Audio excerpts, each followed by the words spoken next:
বান্দরবানের নাইক্ষ্যংছড়ি সীমান্ত এলাকায় মিয়ানমার থেকে ছোড়া গুলিতে এক বাংলাদেশি আহত হয়েছেন। এই ঘটনায় আহত হয়েছে আরও এক রোহিঙ্গা। এই ঈদে জামা জুতো অ্যাক্সেসরিজের ডিসকাউন্ট।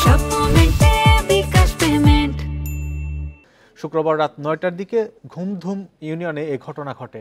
আহত বাংলাদেশি জাহাঙ্গীর আলমকে কক্সবাজার সদর হাসপাতালে ভর্তি করা হয়েছে। জাহাঙ্গীর আলম তুমব্রু উলুবুনিয়া পাড়ার বাসিন্দা। অপরজন মোহাম্মদ হুসাইন ভাজাবনিয়া এলাকার বাসিন্দা। মোহাম্মদ হুসাইন রোহিঙ্গা বলে জানিয়েছে পুলিশ। স্থানীয়রা জানান, জাহাঙ্গীর ও হুসাইন পণ্য চোরাচালানের সাথে জড়িত। কাঁটাতার অতিক্রম করে পণ্য দেয়া নেওয়ার সময় সীমান্তের ওপার থেকে আরাকান আর্মি সদস্যরা তাদের গুলি করে। এতে বাম পায়ে গুলিবিদ্ধ হয় জাহাঙ্গীর, আহত হন হুসাইন।